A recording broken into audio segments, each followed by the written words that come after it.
김명수입니다. 목요일 3부 청년 유감으로 이어가겠습니다. 국회 탄핵소추위원으로 활동하고 있고 개혁신당의 원내대표 겸 당대표 권한대행 맡고 있습니다. 천하람 의원 나와 있습니다. 어서 오십시오. 네, 개혁신당의 천하람입니다. 오랜만입니다. 예, 잘 계셨습니까? 네.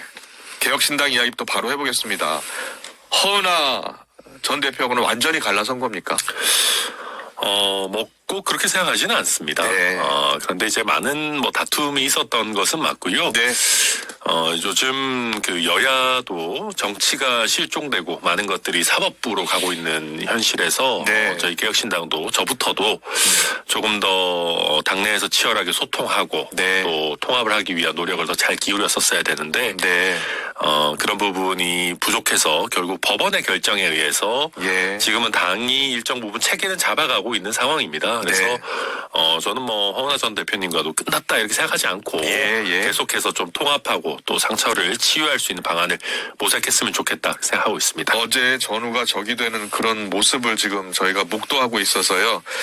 허은하 전 대표가 이준석 의원에게 공개 토론도 제안했어요. 자신 없으면 2대2도 좋다고 했고요. 이준석 의원이 제안을 받아들일 것 같습니까? 이제 사실은 제가 방금 법원의 결정이 나왔다라고 말씀드렸는데 네. 이것이 이제 저희가 한 소송이 아니고 사실 예. 허은하 전 대표님 쪽에서 예. 했던 가처분 소송이었습니다. 이제 그게 결정이 나왔기 때문에 네. 지금 다시 토론을 해서 시시비비를 가리고 이렇게 하기보다는 예. 이제는 어쩌면 수용의 시간, 예. 그리고 저 같은 경우에도 또 성찰을 해야 되는 네. 수용과 성찰의 시간이 아닌가 그렇게 생각을 합니다. 알겠습니다. 네. 허 전 대표가 회계 문제 제기를 하고 있어서 그 부분만 물어볼게요. 컨설팅 의뢰였다라고 하고 회계 문제 처리가 좀 잘못됐다라고 주장하던데 어떤 내용이고 맞습니까? 아니, 전혀 문제 없고요. 예. 실제 허은하 대표께서 본인의 재임 중에 예. 또 본인의 결제를 대부분 다 이제 하거나 본인의 직인으로 이렇게 하셨던 문제에 대해서 조금 사실관계와 다르게 이렇게 의혹 제기를 하시는 부분은 저희는 좀 굉장히 유감스럽고요. 예. 그 정당의 회계라는 거는 우리나라는 선관위 등을 통해서 굉장히 투명하게 관리가 되고 예. 사후에도 다 이런저런 보고나 공개 이런 조치들이 취해지기 때문에 저희가 이걸 가지고 이상하게 할 여지는 사실 없습니다. 네. 그렇기 때문에 도대체 무슨 근거를 가지고 하시는 건지 좀 의아하고 예. 앞으로 어느 기관이 됐든 확인이라든지 이런 부분이 필요하다면 저희는 적극적으로 임할 생각입니다. 네. 알겠습니다. 이준석 의원 이야기를 바로 넘어갈게요. 이준석 의원이 사실상 조기 대선 출마를 선언한 상황이에요. 그런데 이제 이 세석의 정당도 잘 관리하지 못하는데 대선 나갈 수 있냐 이런 지적이 나오는데 여기에 대해서는요? 우선 이준석 의원 본인도 네. 이번에 이제 우리 개혁신당의 분란이 좀 이제 정리되는 과정에서 예. 스스로도 돌아보겠다 그런 얘기도 하고 있는 만큼 저는 이준석 의원도 당연히 성찰할 부분이 있다고 생각합니다. 예. 다만 이제 이런 상황에서 이준석 의원을 두고 무슨 상황 정치를 한다 이런 표현을 쓰시는 분들이 간혹 계시는데 저는 그거는 말씀드릴 수 있을 것 같습니다. 네. 정말 상황 정치를 하고 본인이 당을 완전히 이렇게 지배하면서 갔다면 네. 애당초 이런 일은 없었을 겁니다. 예. 어쩌면 정당의 여러 사람들이 자유롭게 활동할 수 있는 공간을 열었기 때문에 분쟁도 생겼던 것 아닌가. 네. 그래서 물론 굉장히 안타깝고 결과적으로 국민들께 좋지 않은 모습 보여드린 점이지만 이걸 가지고 그렇게 또 너무 몰아가는 거는 좀 아니지 않나 생각도 합니다. 알겠습니다. 바로 명태균 특검법으로 갈게요. 개혁신당도 이제 명태균 특검법 공동 발의를 한 건데 네. 명태균 특검법으로 이준석 의원의 억울한 누명을 벗을 기회가 찾아왔다 이렇게 대변인이 이야기를 하더라고요. 네. 예. 유석 전 대표는 이제 명태균 씨에게 창원 보궐선거 관련해서 경선할 것이다라는 내용을 문자로 알려준 대목 때문에 혹시 이게 명태균 특검법 관련해서 걸리는 부분이 있는 것 아니냐는 의혹이 있어서요. 네, 그래서 사실 이준석 의원과 관련해서 엄청난 문제가 있는 건 아니냐라고 하는 많은 어떤 느낌적인 느낌들은 많이 있었습니다. 그러나 네. 지금까지 나온 것은 사실 아까 말씀한 내용 정도 그냥 사실 그냥 이런 상황을 그냥 서로 주고받는 정도. 주고받았다. 외에는 저는 그것도 사실 법률적으로 문제되기는 굉장히 어려운 부분이고요. 예. 우리가 만약에 서로 상황을 공유하는 것을 문제 삼기 시작하면은 여의도에 남아날 사람은 사실 아무도 없을 겁니다. 예. 그렇기 때문에 저희는 이런 부분 뭐 문제 없을 거다라는 생각도 가지고 있고 이준석 의원 본인도 예. 전혀 문제될 게 없다라는 생각이 있기 때문에 예. 법안 공동 발의까지 예. 했다고 생각하고요. 그러니까 그런 겁니다. 저는 많은 정치인들이 본인에게 주어지는 의혹 제기나 뭐 고소고발 당하는 것 뭐 있을 수 있는 일입니다. 네, 그런데 이것을 타당의 어떤 분처럼 계속해서 지연하려고 하고 시간 끌기로 가느냐 아니면 그냥 문제될 거 없으니까 빨리빨리 처리해달라고 하느냐 해서 저는 정치인의 진정성이 드러나는 것 아닌가 그렇게 생각합니다. 그렇군요. 예. 이 특검법 관련해서 한두 개 질문을 더 드리면 국민의힘에서는 이 명태균 특검법이 여당의 대선 잠룡들을 겨냥한 것이다, 괴멸시키려고 한 것이다라고 주장하고 있어요. 거기에 대해서는요? 그런데 뭐 제가 앞서 말씀드린 논지랑 비슷하지만 네. 문제될 게 없다면 괴멸이 될까요? 예. 그러니까 요즘 우리 국민들께서 사실은 무분별한 고소고발, 의혹 제기 이런 거에 되게 피곤해 하시거든요. 예. 그러니까 명확한 것이 뭐가 나와야만 실질적인 타격이 있을 겁니다. 예. 막 이렇게 뭐 시끄럽게 하고 연기 나고 이런 정도로는 저는 뭐 대선에 타격이 있을 것 같지는 않고요. 네네. 그래서 저는 국민의 입장에서도 뭐 본인들 정당의 대선 뭐 주자들이 문제가 없다라고 생각한다면 받아도 크게 문제 없지 않나. 그리고 오히려 이런 식으로 애매한 상황에서 정치적인 그냥 뭐 의혹 제기만 있는 게 더 안 좋을 수 있거든요. 예. 자신 있으면 받고 의혹 털고 가시라 말씀드리겠습니다. 알겠습니다. 최근 국민의힘 의원들이 대구에서 열린 윤 대통령 탄핵 반대 집회에 참석하거나 윤 대통령의 면회를 간 것을 두고서 이게 사실상 계엄 온 거 아니야? 뭐 이런 이야기도 들리는데요. 현재 국민의힘 내에 이런 움직임은 어떻게 보세요? 네, 사실상 계엄 옹호가 아니고 뭐 대놓고 계엄 옹호하고 있는 거 아닙니까? 대놓고 계엄 온 것 같습니까? 네, 대놓고 계엄 옹호하고 있고요. 예. 그러니까 이게 지금의 지지층 결집을 위해서 미래를 팔아넘기는 행위죠. 그리고 그 미래라는 게 그렇게 멀지도 않을 겁니다. 예. 지금은 막 이렇게 하지만 자 한번 보십시오. 막상 탄핵 결정이 나와서 예. 조기 대선을 해야 된다 그러면 탄핵 결정이 이루어지고 그리고 누가 봐도 국회에 무장한 군인들이 들이닥쳐서 유리창 깨고 들어간 그런 상황에서 네. 그럼 대선 앞두고도 비상계엄 하나도 잘못된 거 없습니다. 저희는 정당합니다. 그럴 겁니까? 예. 저는 그럴 거라면 하시라고 하십시오. 그러니까 앞으로 조기 대선이 이루어지게 되면 그때도 비상계엄 아무 문제 없었고 이게 뭐 야당 때문이고 뭐 윤석열 대통령은 뭐 구국의 영웅이고 그런 얘기를 그때도 계속할 자신 있으면 하십시오. 네. 근데 저는 장담하는데 네. 결국 탄핵 결정이 이루어지고 대선 국면 넘어가면 지금의 입장 또 다 바꿀 겁니다. 네. 아니면 조금 구체적으로 들어가자면 당내 경선 할 때는 윤석열 대통령을 대선 주자들이 좀 감쌀지 모르겠습니다. 예. 그 지지층 잡아야 되니까. 근데 본선 들어가면 또 다 태세 전환할 겁니다. 네. 그래서 저는 국민들께서 지금의 이런 국민의힘의 입장들을 좀 기억해 주시라. 예. 그리고 대선이 대선 다음 뭐 지선이든 계속해서 어떻게 이 사람들이 태도를 바꾸고 국민들을 또 속이려고 하는지를 좀 지켜봐 주십사 말씀드립니다.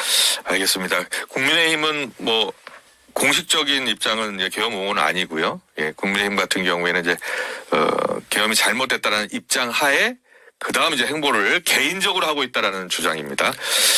그런데요, 국민의힘의 주장 가운데 요즘 계속해서 헌재를 찾아가고요, 불공정하다라는 이야기를 계속 하고 있어요. 그러니까 증인 34명을 요청했는데 8명밖에 채택해주지 않고 있다라는 것부터 시작해서 그리고 검찰 조서를 증거로 인정하는 부분 그런 등등이 좀 불공정하다, 너무 서두르고 있다라는 주장을 펴는데 거기에 대해서는 어떤 생각이세요?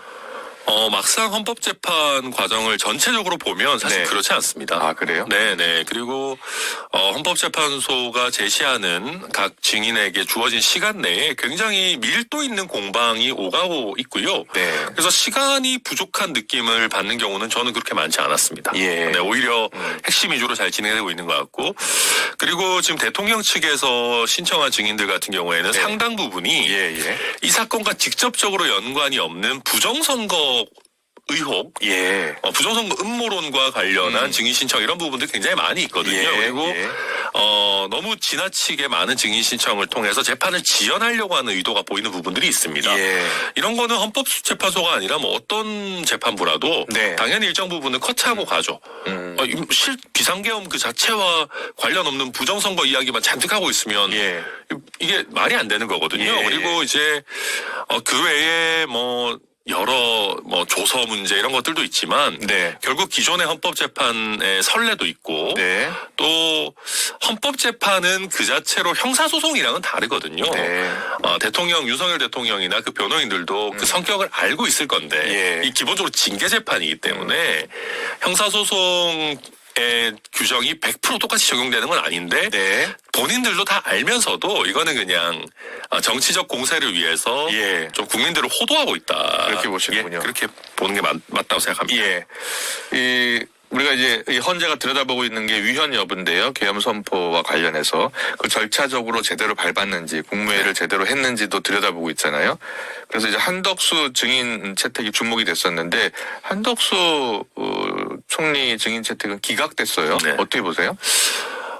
아마 이제 한덕수 총리 같은 경우에는 지금 국회에서 대정부 질의 답변 과정이나 뭐 어떤 특위 답변 과정에서 많은 진술들이 이미 나왔기 때문에 네. 그런 부분들로 충분하다가 본 것이 아닌가 싶고요. 저는 개인적으로 그렇게 생각하세요? 저는 사실은 불러서 좀 물어봤었어도 네, 되지 네. 않나 하는 예. 생각이 들긴 합니다. 불러서 물어봤으면 어땠을까? 예, 저는 조금 그런 부분은 아쉽긴 하고요. 다만 뭐 여러 장관들 뭐 이상민 장관도 나와서 이제 네. 당시 상황을 진술하고 또 여러 결국 그 절차적인 부분은 네. 또 서류를 통해서도 확인할 수 있는 거기 때문에 예. 헌재가 그런 판단을 한 것 같은데 뭐 그랬어도 좀 나와서 설령 증언 거부를 하더라도 네. 좀 불러서 들어봤으면 좋지 않았나 하는 아쉬움은 있습니다. 그렇군요. 네. 앞서 이거 심편 변호사 연결해서요. 그 한덕수 총리 탄핵 심판 관련해서 한 총리 심판은 정조수 151석이나 200석이냐를 따지는 간단한 문제인데 한덕수 총리 심판부터 했어야 되는 건 아니냐라고 이제 심편 변호사는 이야기하더라고요. 어떻게 보세요? 근데 그게 우리가 봤을 때는 간단하다라고 하지만 네.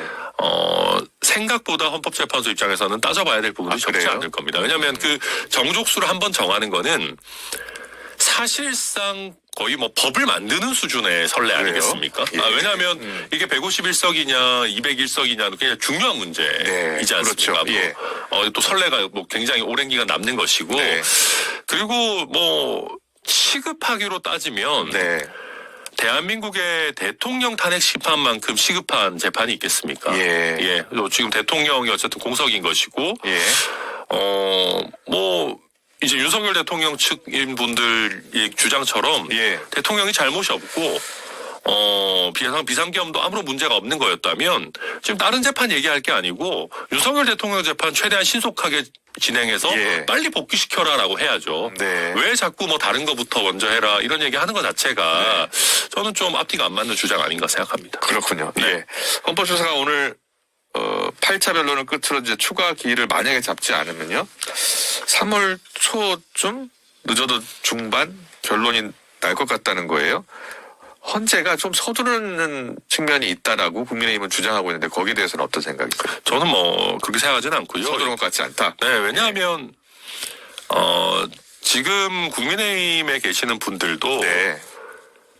정말 이번 비상계엄이 문제가 없다거나 네. 이게 탄핵이 안 된다거나 생각하시는 분들 저는 많지 않다고 생각합니다. 예. 다들 시간 끌기 하고 있다고 생각하고요. 예. 박근혜 전 대통령 탄핵 사건에 비해서 사실 훨씬 더 간단한 사건입니다.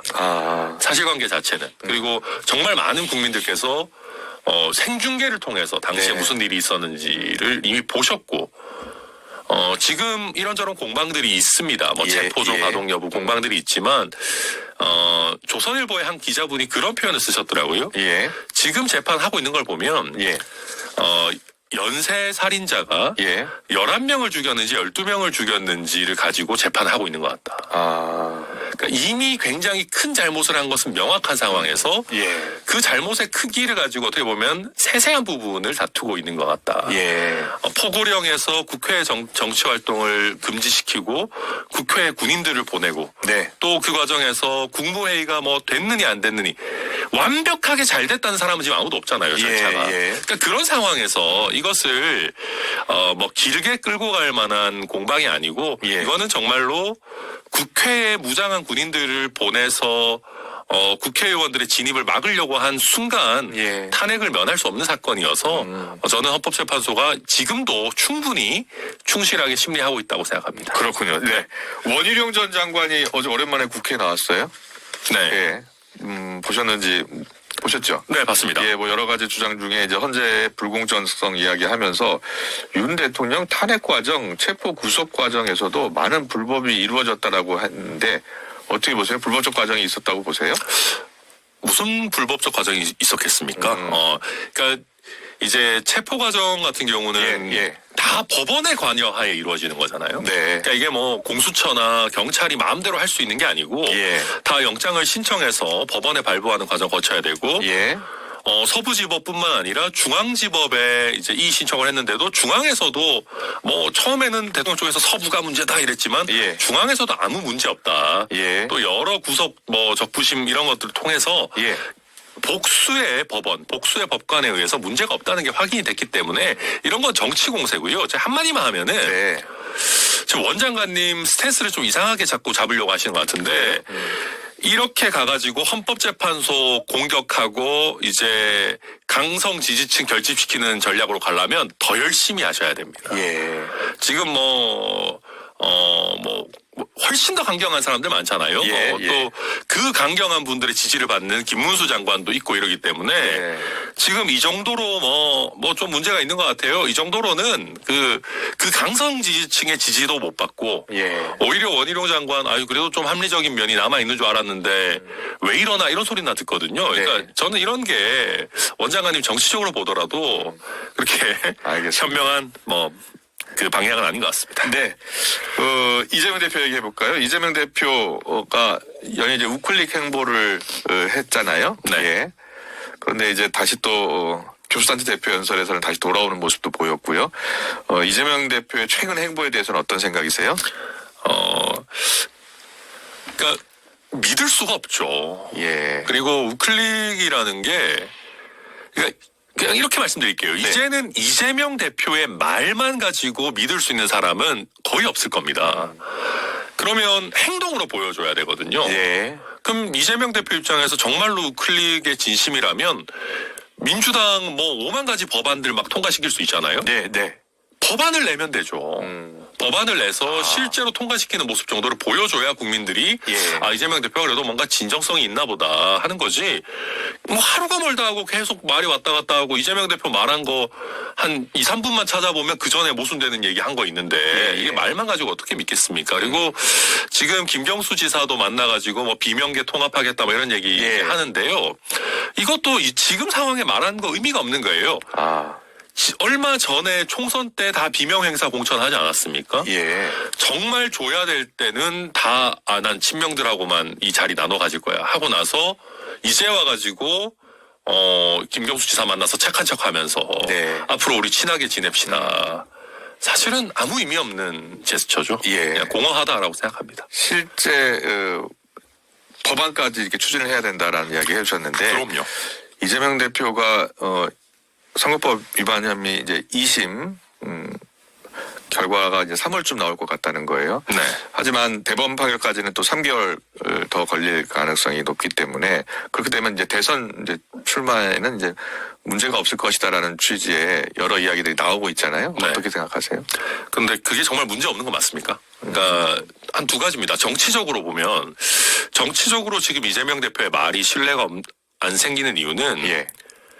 감옥 안 가기 위해서 어떻게든 대통령 되어야 되겠다라는 조급함이 보이기 때문이거든요. 예. 그래서 어떻게든 국민들을 속여서라도 감옥 안 가기 위해서 대통령 돼야 된다라는 게 보이니까 이재명 대표의 말에 무게가 안 실리는 겁니다. 예. 2심에서 유죄 판결까지 나오게 되면 그 조급해 보임 그리고 대통령직을 방탄에 이용하려는 것은 더 강해질 겁니다. 예. 그 2심은. 예. 그리고 두 번째로 법률적으로 아니면 실제 당선됐을 경우로 생각해 보면요. 예. 대법원이 목숨줄을 쥐고 있는 대통령이 되는 겁니다. 예. 정말 그렇거든요. 예, 예. 대법원은 본인의 출석이 필요 없어요. 대법원 재판을 할 때는. 2심에서 무죄가 나올 수도 있잖아요. 뭐 그럴 수도 있죠. 예, 예. 근데 만약에 유죄가 나온다는 전제라면 네. 그런 가정을 한다면 설령 대통령 선거 날까지 대법원이 선고를 하지 않더라도 예. 근데 한번 상상해 보십시오. 하면 어떡할 겁니까? 네.